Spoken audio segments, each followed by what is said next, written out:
Welcome to Paris Undressed, the podcast where we go behind the seams of the lingerie capital of the world to explore femininity and sensuality.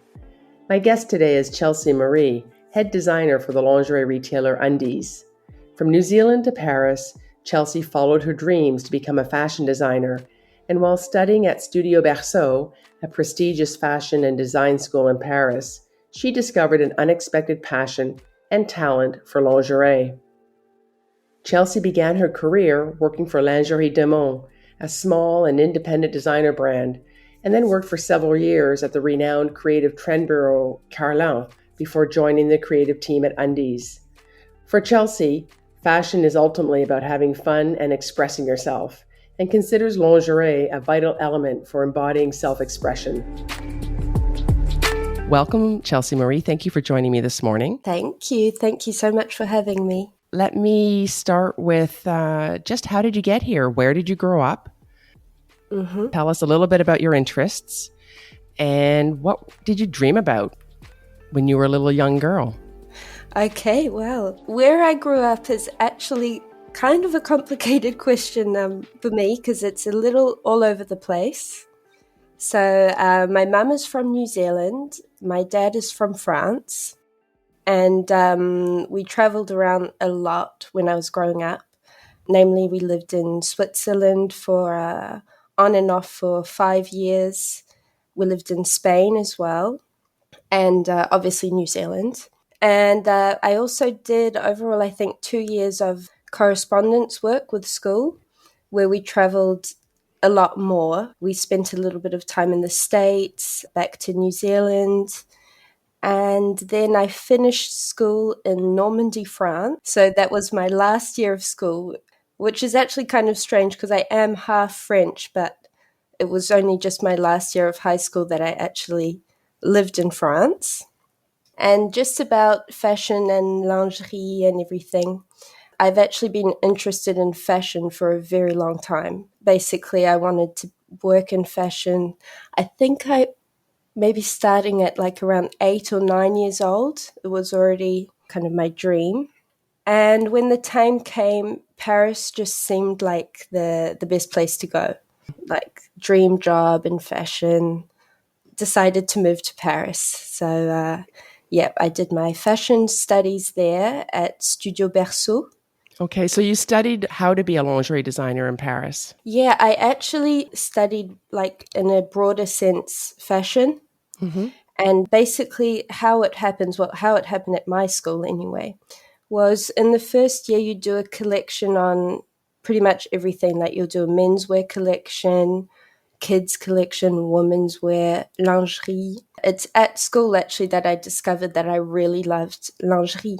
Okay, so let's back that up a little bit because it's always an interesting when you start out designing and then you discover sort of the world of underwear as a product. But let's go back again to young Chelsea.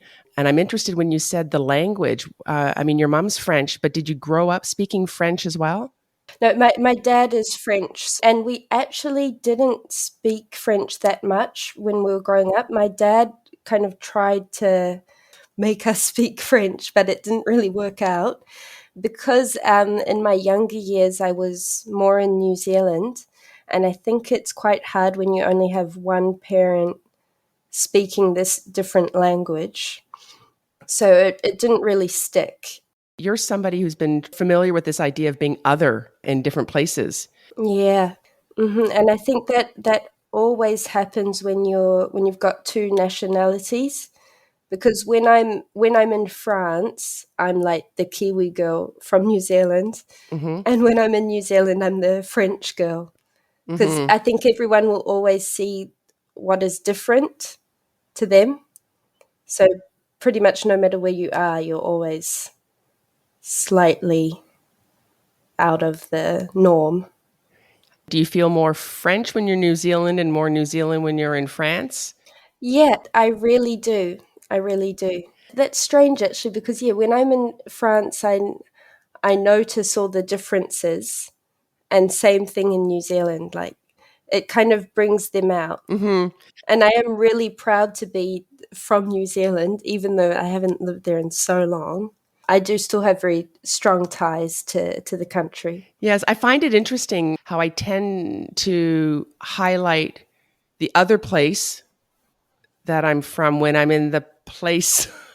When I'm in Yeah. Canada, I talk about France. And when I'm in France, I sort of identify as the Canadian in France. Yeah, I totally get that. When you were traveling around, just young, before you became sort of a professional designer, how did you express yourself creatively? I've always been quite creative, doing lots of sketches and everything.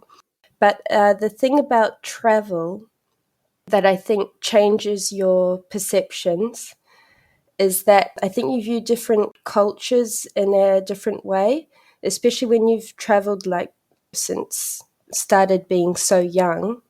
You have this kind of innate tolerance pretty much of everyone's differences and just curiosity as well, because every place has so many different ways to dress and express themselves. And you can, even when you're little, I think you can feel that the differences in every place. I think it invites a curiosity, and just as you say, it is innate because difference is everywhere around you, and it's the way instinctively you learn how to adapt to. So your senses are fully aware as to the sights and the smells and what's around, and then how it applies to you, because ultimately everybody at some point wants to fit in. So you're paying attention, you're on high alert in a new area, I think. Yeah, and there is definitely a lot of adapting. I think your boundaries are less closed because you want to fit in and, yeah, fit in with the crowd. So your relationship to fashion, you've expressed that you've had this interest for a long time.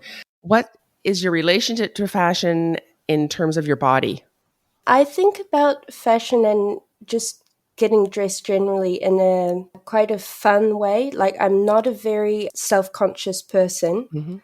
so I'm not too worried about what my body will look like in certain clothes. I don't even really think about it. I just think, oh, I love this piece. I really want to wear that today. And I won't really have any second thought. So I'm quite lucky with that, actually, because I know a lot of people struggle with their image of their own body. And yeah, I just don't really think about that. For me, it's more about self expression. I really love the fact that you can, I mean, I love so many different styles that I could one day be much more feminine and dressed up, and the next day will be like completely sporty kind of menswear. Just about, yeah, just having fun and expressing yourself is how I view fashion. And it sounds as if it's a way that you feel comfortable enough in your body as a way to play with it as well. And it's not something you're trying to cover. It's something that you're trying to use as the 3D part of your existence. You know that your body is Exactly, something yeah. to enjoy and to express. No, I was just thinking about that. I mean, I might be jumping a bit too far ahead, but in our business, even if you start off maybe being not so confident, you just naturally become it, because in our like general work in the office, we just talk about each other's bodies so naturally. You just don't really think about it. Hmm. Like when I did my first fitting with Undiz, pattern maker Modeli, she sees me and she goes, "Ah, there's a good 90B I could use." Like, as soon as she sees anyone, she just naturally kind of analyzes their size. And it's just, yeah, very décomplexé. Yeah, it I, de-dramatizes everything and just brings it yeah, down a yeah. lot of different notches. So tell us about your first bra. Okay, my first bra. I actually have kind of two stories that I remember, because my first bra was very, just a cotton bralette kind of. But I really wanted to buy one because I was like in the shower washing off, and I felt I had a tiny lump, you know. Hmm. I could feel my breasts for the first time.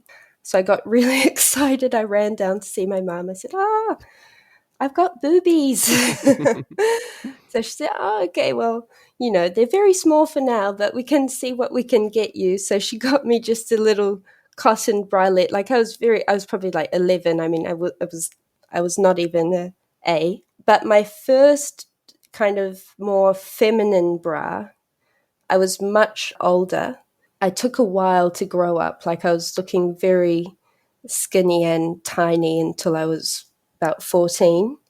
So my first kind of grown up bra with wires and lace, I was maybe actually about like 15. And we were living in Spain at the time. And my mum said, okay, like, I think it's time for you to get a proper, lady bra. And she took me to El Corte Inglés, which is kind of like the Galerie Lafayette in Spain. I chose a beautiful white, kind of cream colored lace bra from, I don't know if this brand still exists. It was called Gemma. Maybe it's Spanish. I'm not sure. It's not very well known. But I absolutely loved it. And I kept it for years, even when it was way too small for me. But yeah, it was a really lovely experience actually with my mum. Both stories are lovely. That you felt at 11 years old it was something that you were very proud of, and then you bounced downstairs to tell mom, and then from there it went into a purchase, but also it sounds like a textile experience too. Already very early, you had a sense of what you wanted. You weren't waiting for the bra to be presented to you. No, and I've always been like that with clothing. Even when I was really little, like my mum has this really funny story actually when I was at kindy, or at, is that a New Zealand word or do you? Kindy would be kindergarten when you were about 5 years old? No, I was like, yeah, 4, 3 or okay, 4. yeah. So early school. And my grandma had bought me this beautiful cardigan as a present, but I absolutely hated it. And anyway, my mum dressed me up in it to go to kindy. But I don't know why I didn't like it. I'm not sure. But I had very personal tastes. So anyway, I dumped it and put it on the floor somewhere in kindy. And the woman had to call my mum. They were like, your child is blue. She is so cold. Why didn't you dress her this Oh morning? no. But I had gone and hidden the thing. Yeah, I've never had trouble with deciding what I like, let's just say, in a fashion sense. Oh, I love it. I love it. Paris Undressed will be right back after a word from our sponsors. To flan is far more than to wander, and bonjour means way more than hello. Discover these and more words that teach us what makes the French so French with Navigating the French, Sundays on Paris Underground Radio.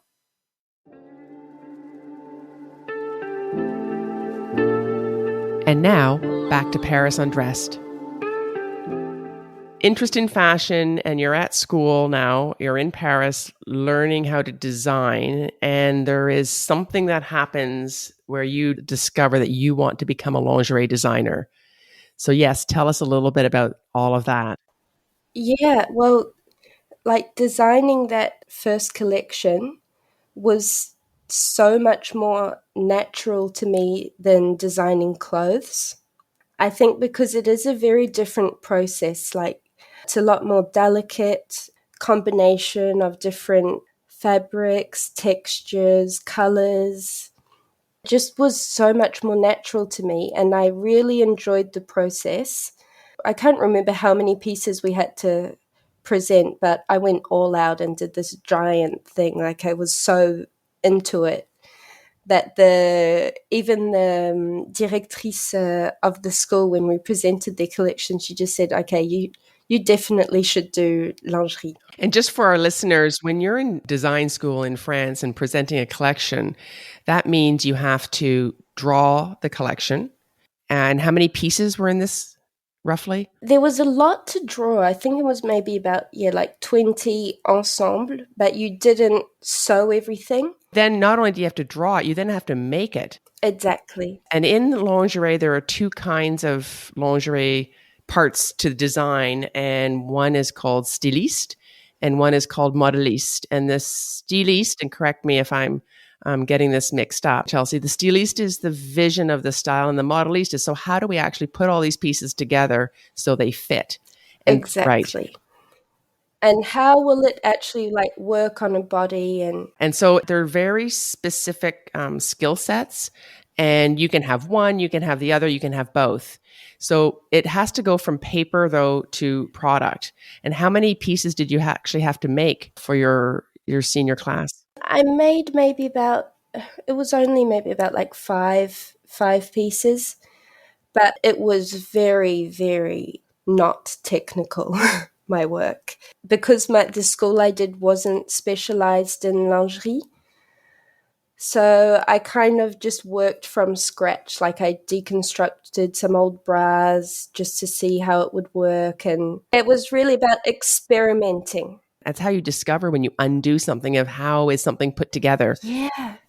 And I even notice it still today at work when we have new interns or assistants coming in that don't have really any experience.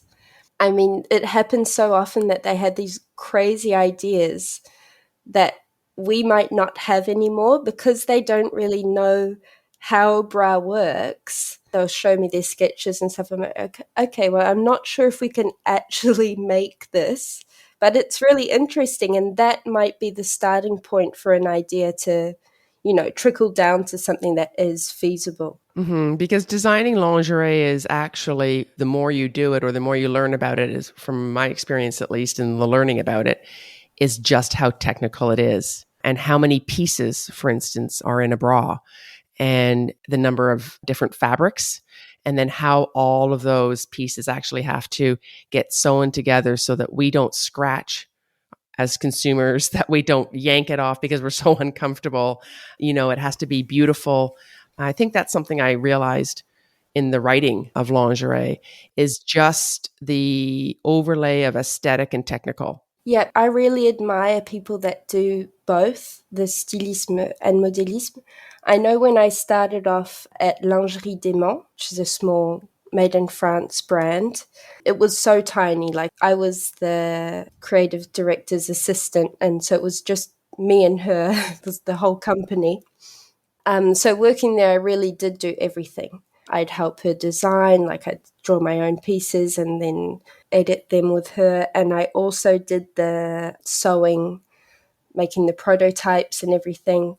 But they were relatively simple designs. You spoke about Lingerie Designer. So you've decided to become a lingerie designer and you're now out of school. What were your first couple of career choices? Yeah, well, I was so lucky with Lingerie Designer because, as soon as I got out of school, I applied to pretty much everything in lingerie of Paris.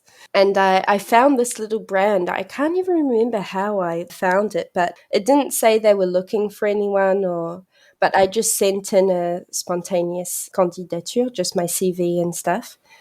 And it turns out she was urgently needing someone. So we just got on right away, like first interview. It was just at the end of it, she was saying, okay, like, can you start Monday? So amazing, really amazing. I had so much freedom there. Like my first week, she says, okay, so I need you to design the next swimwear collection. Okay, sure.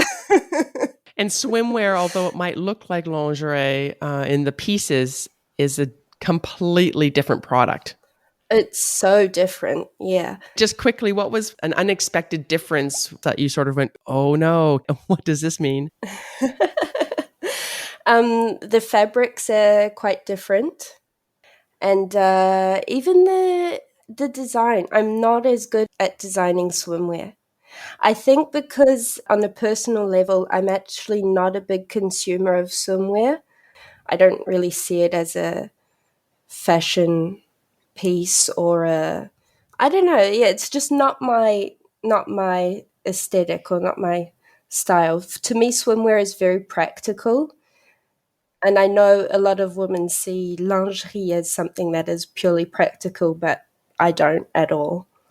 I'd love to explore that a bit more because I love how swimwear is something we actually put on and wear out in public. yet it's something that you don't care about at all.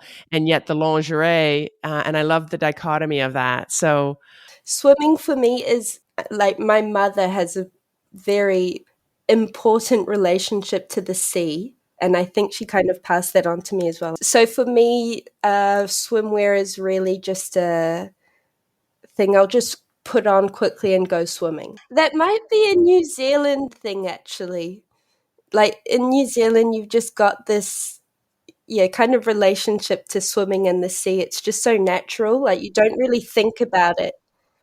So from Lingerie Designer, then it was straight to Undiz. After Lingerie Designer, so I stayed there for 2 years. And after that, I went to Carlin. So Carlin is a trend forecasting agency. Let's just pause on that because I have been around many a trade show in the past 20 years. And I have to say, the trend forecasting was one of the most elusive jobs I never really understood. How do you do that? Yeah, and I kind of felt the same way before going there. Yes, I was looking for a job and I saw this ad and it was saying like, you do color research, image research, work with different international brands. And I was thinking like, what is this place? I didn't really know about trend forecasting. But I mean, it was a really interesting experience. There's two very different aspects to it. There's the really like future forecasting, which is really quite complex. We'd have huge meetings where they'd talk about geopolitics, what's going on in the world, how will this affect future generations, and how will it affect our way of consuming. So going off from a very like marketing kind of place. But we also had, this was my favorite part of the whole job, what we called color meetings. And it was very free. Like there were no limits before you got there. It was each person would just gather, it's kind of from your intuition. What would you want for next season? So we'd then bring all these objects to the table. And it was like one summer I had left these flowers to dry in the sun. I thought, I love these colors, and you just bring those to the meeting. Like really, really creative and starting off from a very pure point. Your mind wasn't clouded by anything when you first started. Like I bought like a bar of soap that I really loved the color, just very broad. And then that would just trickle down into the four themes that they would generally have. So then it got to be more structured and linear. Then there's a lot of the more like boring part is kind of analyzing all the different brands. What are they doing? What new shapes pop up and all that. And when you were doing that part of it, when you were looking at brands broadly across the spectrum, did it change how you thought about brands from a consumer? Was there more innovation than you thought or less innovation than you thought? Started off being in a good sense. I would think, wow, there's so much stuff going on.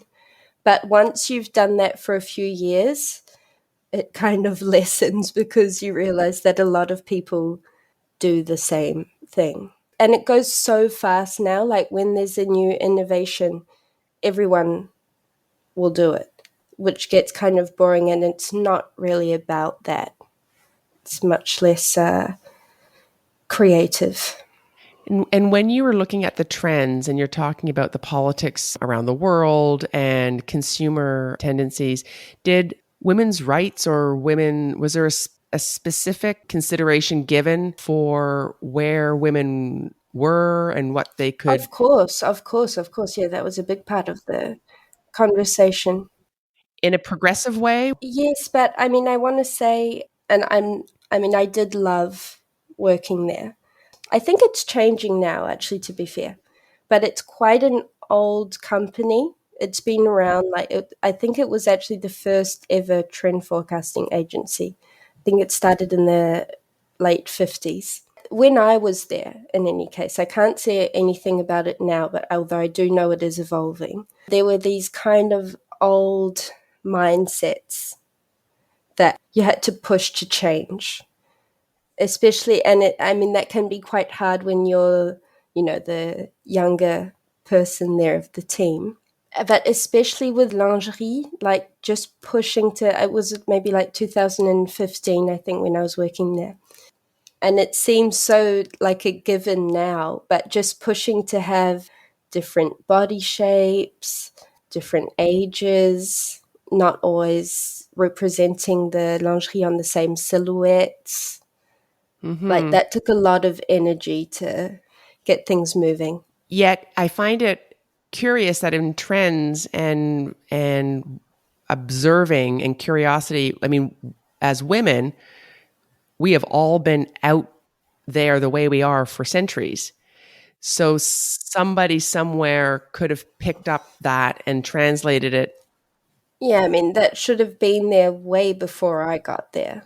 Right. So maybe it's so there's something in the business model of not necessarily the trend forecasting, but the business model of everything where that somewhere in that carré structure that couldn't come out necessarily, that it's all been edited heavily. Which is such a shame because it could be so much more. I'm not sure how they're really implementing change now, but I know they've changed their structure a lot because you have to, because now the entire business is very different. Yes, and I want to explain it a little bit more to the listeners about how this actually affects us as consumers. So trends is huge because when you go to the trade show, brands, companies all go to see what the trends are. So they're nourished by what they see. And that feeds in their collections and into their marketing and how they're going to actually be, selling product, and selling product to whom? To us as consumers. So what we see is a filtering effect of what's been sort of handed from one person to the next down the chain in the industry. Yeah. So the level of choice that we get on the rack by the end has been incredibly influenced through a series of selection processes and decisions made by people along the way. And it's not just one person, it's an industry in general that sort of shapes and decides what this industry looks like. So it's not just the trends people per se, but it's just how it all just sort of gets put together and comes to a piece on a rack that we feel we think we have a choice in buying, but we don't really. Yeah, you don't. It's much more complex than that. But I think there has been these last maybe like 3 to 4 years, there has been a huge change Yes. in the industry. And I think a lot has to do with the digital and the voice that consumers and women have be able to resonate backwards. We have a way now to actually express ourselves, and that platform is growing. Paris Undressed will be right back after a word from our sponsors. Welcome to Paris Underground Radio's The Heart of You. My name is Annette Deleu. This is a podcast about soul exploration, finding out what your true purpose is in this lifetime through various modalities such as grounding and energy clearing, divination, and exploring your past lives. Over the next 20 episodes, I will also be interviewing experts in the fields of astrology, mediumship, as well as numerology. Join us every Thursday for a brand new episode. Go to parisundergroundradio.com for more information. And don't forget to follow us on social media at Paris Underground Radio on Facebook, Instagram, and Twitter. I look forward to walking this journey with you.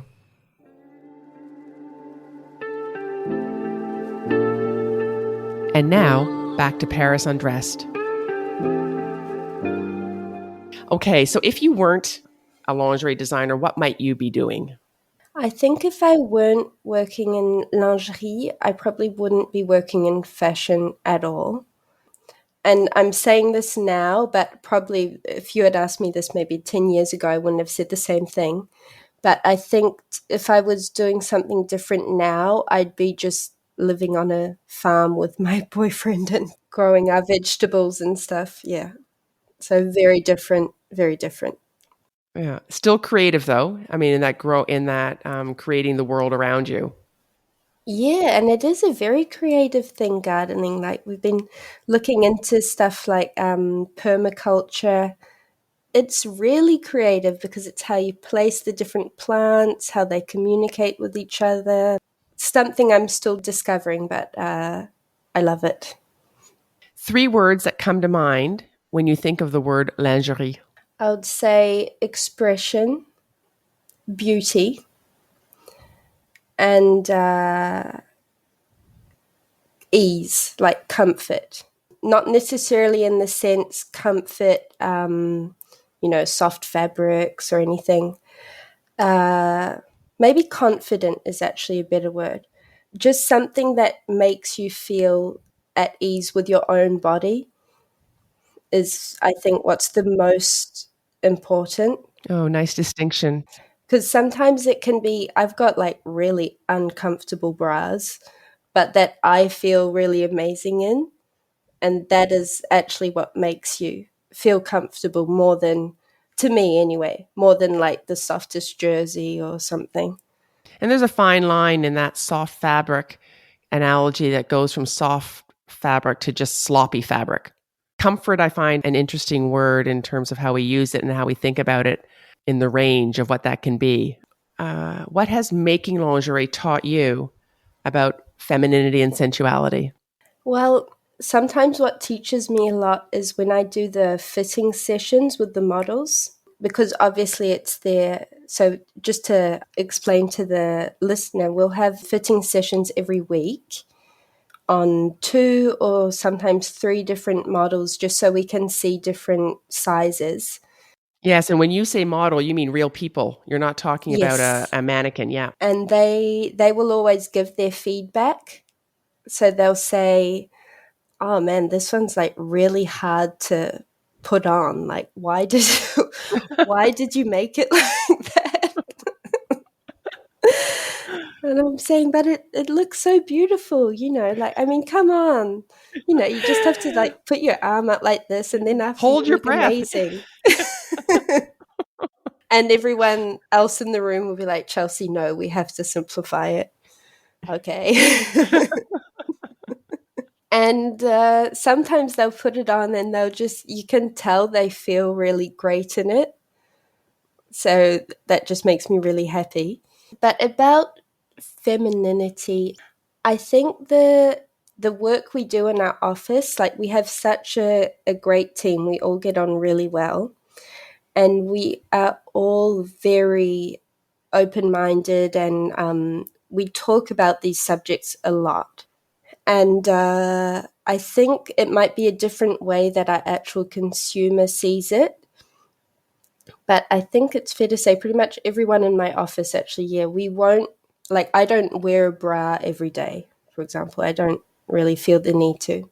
So for me, when I do wear a bra, it's really because I really want to. It's not something that I will feel like I need to wear. So it takes off the kind of bad part of choosing a bra. We see it as a very, I need something that's going to fit right. I need something that's going to make me feel good and everything. It just makes it more fun when you think of it as something more of a, like, almost more like jewelry than a practical piece. And it's, just something that makes you feel really empowered. Has anything changed in how you feel your way into lingerie now that you know exactly what's in the making of? I don't know if it's to do with my work, but now I won't wear anything with cups. I will wear wires, but I don't actually really wear a classic bra anymore with cups, wires, the normal strap, hook and eye and everything. I will kind of go to more creative and like out there pieces. So back to this whole idea that you have that it's an expression. and something to play Yeah. with and to Yeah. be curious about. So let's talk about where you are now, Undiz.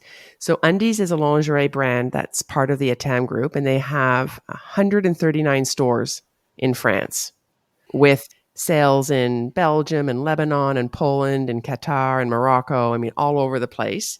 You are their senior lingerie designer and all of this responsibility. And Undiz is spelled Undiz. And from the website, it says positive, accessible, diverse, instant, daring, and creative. Undiz is the brand for Generation Z, all about the here and now, multi-connected and innovative. It goes on to say that Undiz is above it all a state of mind. Be un. And I was wondering what is un about you in your life? Well, yeah, that's a kind of new way they have of talking about the brand, kind of to deconstruct the norm. So to think of things in a different way, which I think is really great, actually. But what is hard, well, at the same time hard, and also what I do really love about my job with this brand, is that you design for so many different women. So you have to think of, her level of confidence, because you might buy a different bra according to that, really what she's looking for. And just to cater to really different styles and also sizes, because it is quite different designing a bra for an E cup than designing a bra for someone that has an A or a B cup. So that is at the same time the hardest part and the most stimulating part maybe of the job, is that you always have to keep in mind like these diverse identities that you're trying to communicate with. Well, I know it does sound, when you mentioned it's sort of a new way of expressing the brand, but this idea of deconstructing, they're deconstructing the language of lingerie too, in this unness of things. And I think that's really important simply in this notion that we have choices as consumers that we didn't necessarily know that we had, and that we perhaps sometimes find ourselves buying things to be something or somehow the way a norm might expect us to Yeah. be.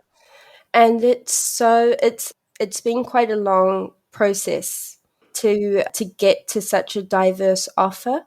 But that's understandable because it is a big company. So there are obviously lots of like financial issues at stake when you make big changes. But just to like as a comparison, like when I got there, we'd struggled to select more than one triangle shaped bra. It was tiny, the number of references we had for triangles, because our consumer would go towards push-ups, think like the classical bra. That's what she was buying. And so it's quite a delicate path towards changing that, because it goes with accepting your body. Someone's not going to buy a like soft bra with no lining or anything if they don't feel comfortable with the shape of their breasts. So it's kind of an education of the consumer, like you look great like that. You don't need all this excess, pushing you in and sucking you, all that. Well, that's just it. As the consumer, and when I speak to a lot of women, it's a delicate balance, reaching for something that it's not necessarily a conscious choice. It's almost a defense move, because that's what somehow the language has been digested as, this is what I need. I need my breasts to be touching to have cleavage. I need my breasts to be on my chin to push up, and nobody can really express how, why, or this information was received this way, but that's just what it's supposed to be. And I know when I've done a lot of writing in the lingerie world and business, how many times I've heard people, brands, industry leaders say, well, this is what women want. Yet I'm on the street talking to them and that's not what she's telling me. So how does that language sort of happen and that you reach for something that you don't even know you don't want? Yeah, that's it. But as you say, it is happening. This is the proof that it is happening, because when you think, so I got there 3 years ago. So we'd have maybe like, it was something like 3% of soft bras compared to the rest of the collection. Okay. And what do you mean by soft? No wires. There might be like removable pads or something, but no wires. That's the main point. And it was maybe like 75%, I would say, of push-up bras. Mm-hmm. And now this latest collection we've been designing, it's over 50% soft bras. I would say definitely less than 5% were soft bras when I got there. Yeah. And now we're past the 50%. 50. Wow. Yeah. So that's Wow. a huge change. Yeah. And we'd have to analyze that properly, but I don't think we've actually changed consumers. I think they've evolved with us. And maybe it's like the younger girls that are now more at ease with it. I'm not sure. But I mean, and some girls just want to push up, and that's fine. Like, if that's really what you want, we're not going to stop you from buying that either. But just to know that you do have the choice, and it's not the push-up bra that will make you look beautiful. Well, absolutely. It's all about getting to the place of choice, and then you know what you want. Yeah, I mean, if you're convinced that that's what you want and you've tried other things and that's how you feel best, then that's fine. But it's just not to feel pressured into buying that sort of thing when, it can make you feel uncomfortable and you don't want to push towards that.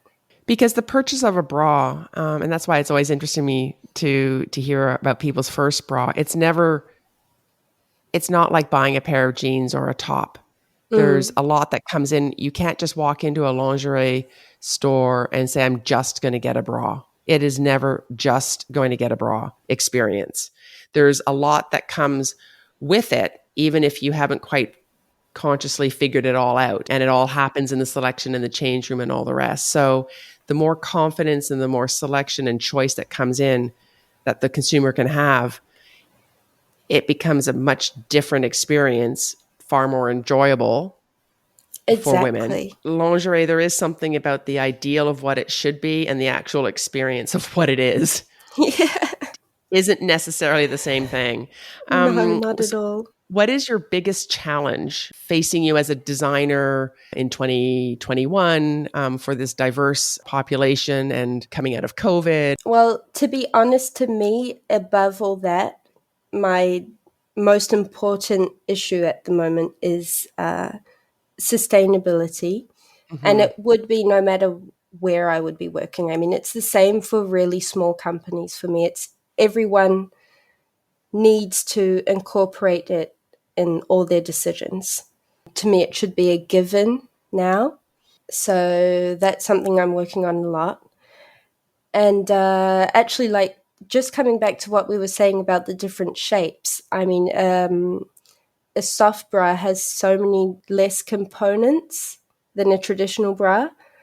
That's already much more sustainable.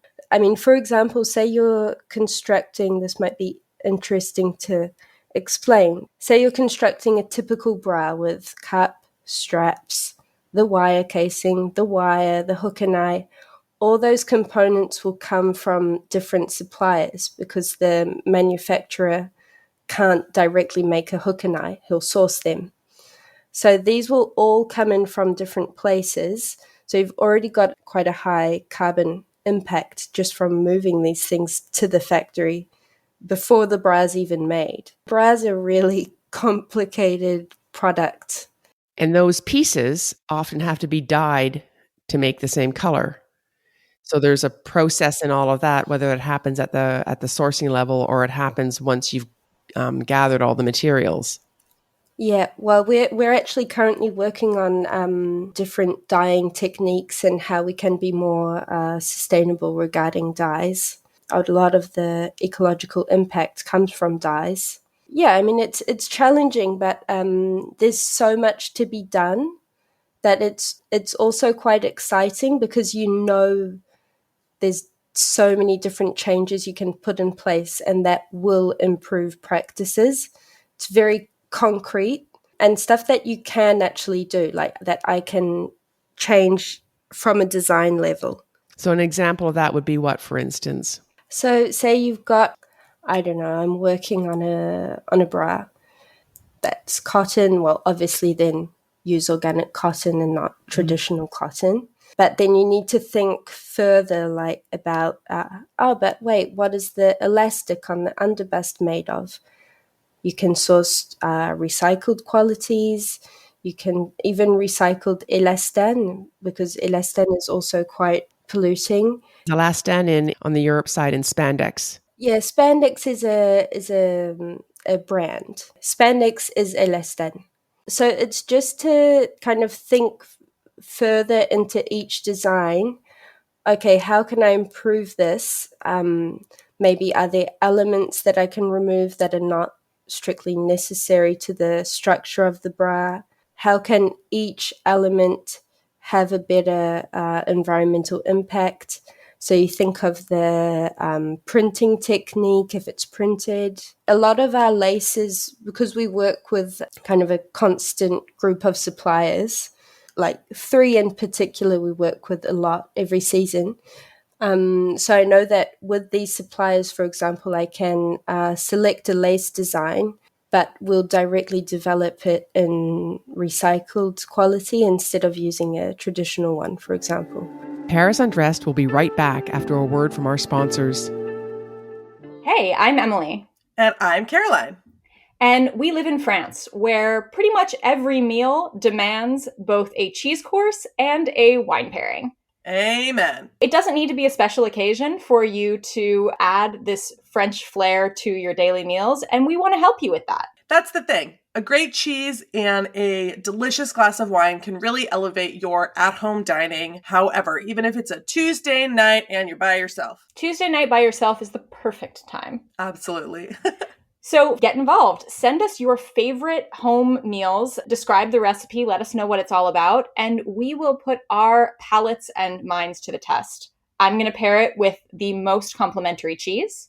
And I am going to figure out a perfect wine pairing. Tune in on Fridays to hear some of our favorite pairings and to discover some brand new recipes that you can try at home. Join our guests as we explore how to elevate your home-cooked food.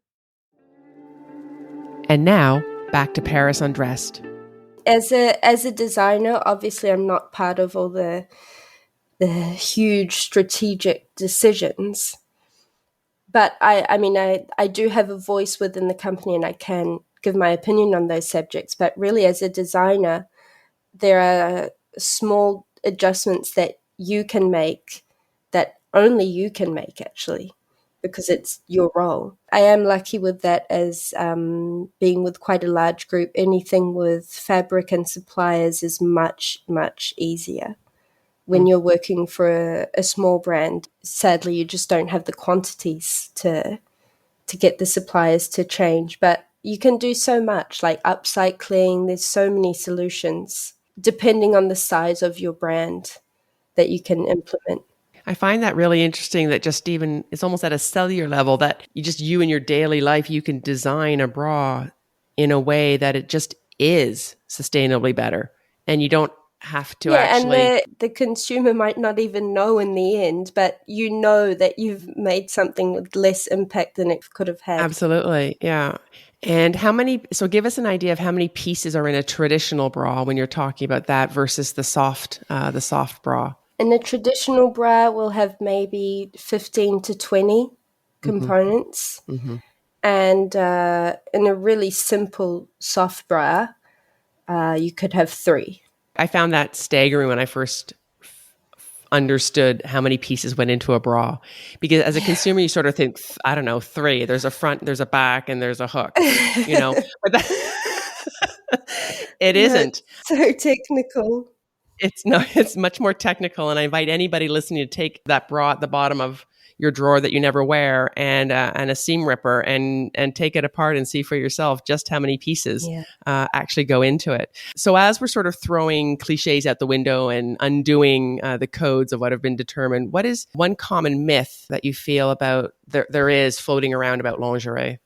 Well, I think definitely the consumer doesn't realize how complex it is to develop a bra. Mm. Because, I mean, you might think it's quite easy to just say we've got one shape that we've been using for various seasons. If you just change one component to that bra, the whole fit will change. So we'll like start that process from zero. Even if we like even say on our basic lines, for example, we switched to recycled yarns. So you've got to do the whole development again because the hand feel is different. There might be a little less or a little more stretch or something.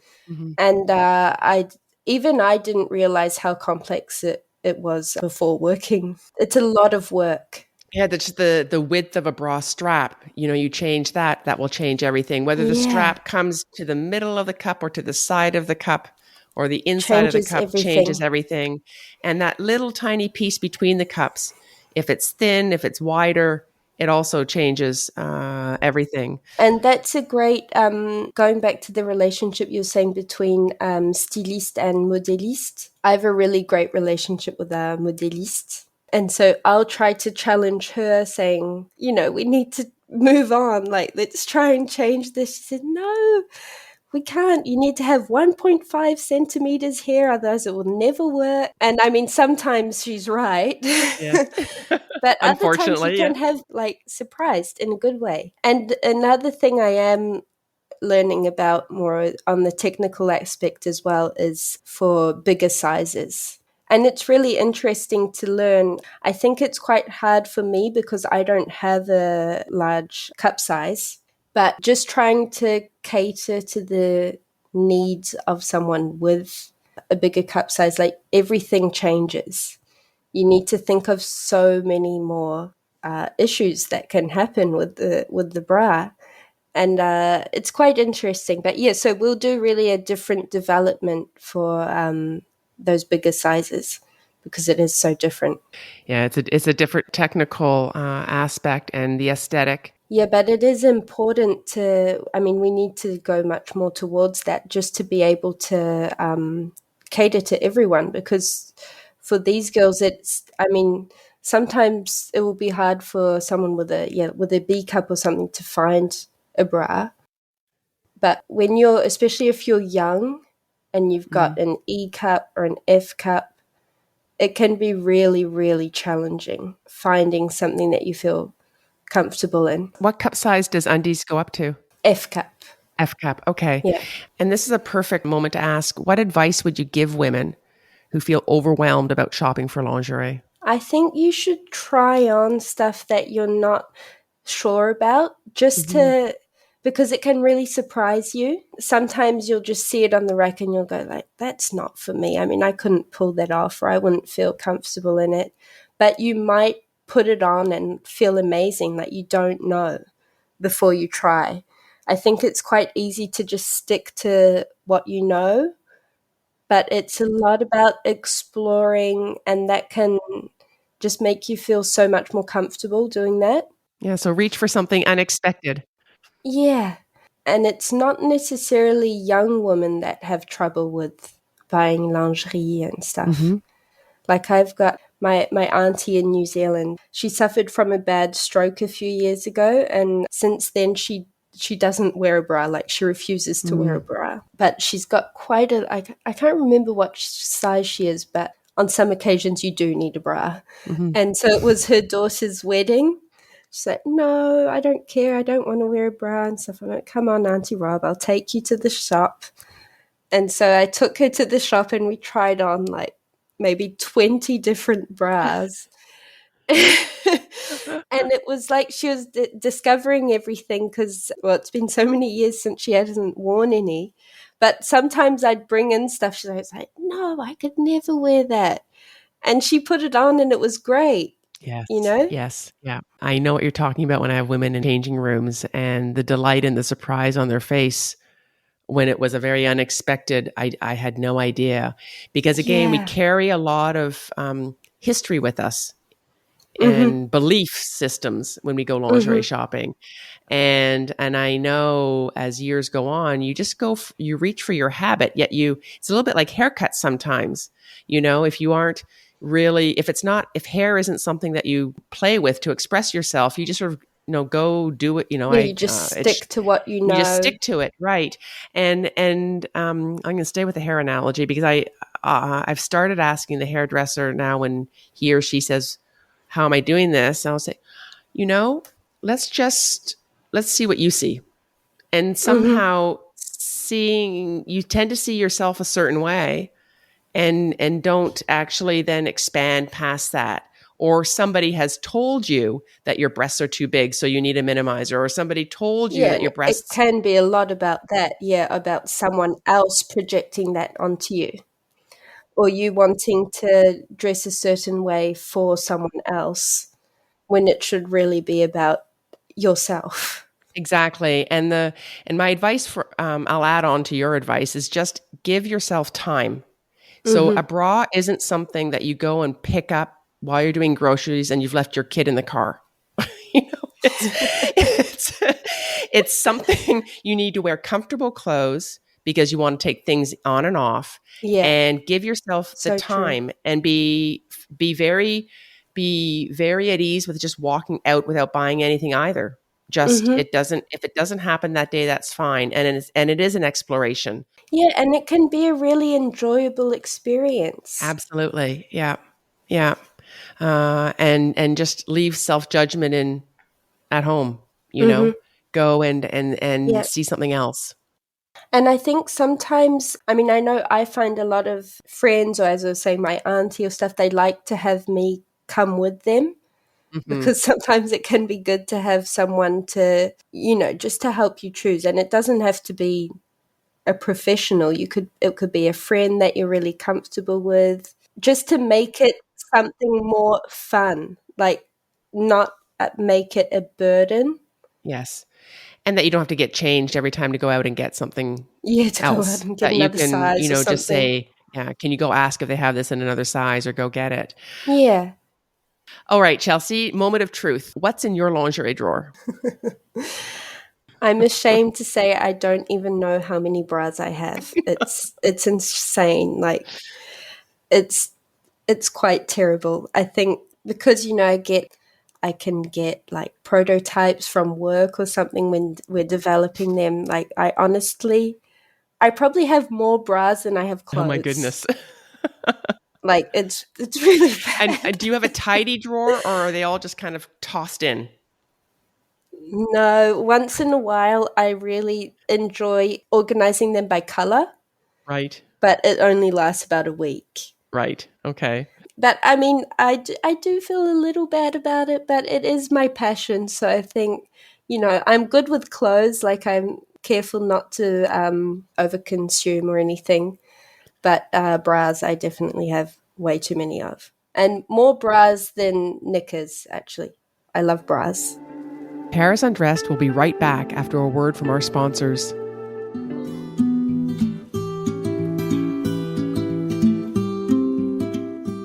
When former college roommates Joanne and Britt join up for a hike in the Colorado Rockies on Joanne's 25th birthday, they're prepared for a light, fun, 4-hour walk culminating in delicious birthday barbecue. You ready? Britt, are you putting on lipstick? So what? So we're about to go on a 4-hour hike up the Rockies. So? Mother Nature will appreciate the effort. But when they decide to follow a mysterious arrow in the woods, things take a turn for the bizarre. Hey, wait, this rock has an arrow painted on it. Was that yours? I don't remember an arrow. Should we follow it? Maybe it's a sign. We don't want to get lost, though. There's only this one trail. Well, let's just take a little peek. What could possibly go wrong? with not much more than lipstick, dental floss, and their own senses of humor to get them through. Will they survive against Mother Nature, unexplained occurrences, and an abandoned town that may not be abandoned after all? Babes in the Woods, an original comedic mystery series. Wednesdays on Paris Underground Radio. And now, back to Paris Undressed. I noticed on the Undiz website that there's 1,200 color models per season. Whoa, seriously. That's just insane. Yeah, that's a lot of shades. You did mention you have more bras than knickers, which brings us to this eternal question about dépareillé, which means being mismatched. And as a lingerie designer and as a young woman, and where do you stand on dépareillé? Big deal, not a big deal, doesn't matter. I will actually hardly ever wear the undies that actually go with the bra, but it is a conscious decision. I won't just put on a bra and then put on the underwear. I'll think about what goes together. It might be like a lilac bra and then a green undies, but I think they look nice together, so I'll wear them together. All right. So it is a conscious decision. It's not just early morning in the dark reaching for whatever's in your drawer. No, yeah, I really do think about it. And because we live in Paris, the lingerie capital of the world, what do you love most about Paris? I think the thing that I definitely missed about Paris when I'm not here, so I guess that is what I love the most, is the cultural aspect of Paris. Mm-hmm. All the museums, the little art galleries, exhibitions. That's what I love the most about it. It's such a rich culture, and there's so many little surprising places you can just stumble into. Yeah, the unexpected turn. Yeah, I love that about Paris. And are you salé or sucré? So do you prefer salty or sweet? Oh I love them both, but maybe more sucré. Okay, sucré. And what's your favorite sucré? I would say a fondant au chocolat. Okay. So that's what's it called? A chocolate. Well, you're talking to my favorite sucré is a fondant au chocolat too, and it's probably one of the reasons I can't ever leave Paris. It is almost cake, but not quite. But inside, a melted chocolate that sort of oozes out like a volcano when you put your spoon into it. Absolutely delicious. And I think that's just a lovely place to stop and sit on those sweet notes of our conversation. Thank you so much, Chelsea, for joining us. Thank you so much for having me. It was great. Thank you very much. Thank you, Chelsea, for joining us today and sharing your story. For those of you interested in seeing Chelsea's creative work all stitched up, visit an Undiz boutique. You can find a link below for the store nearest you. And while you're at it, maybe take a moment to try on something that you would have never tried on before, something that says to you, that's so not me, and explore with curiosity everything about that experience. Who knows? Maybe something so not you is actually more you than you realized. Thank you. Merci for listening to Paris Undressed. Paris Undressed is produced by Paris Underground Radio. For more on this show and shows like it, please go to parisundergroundradio.com.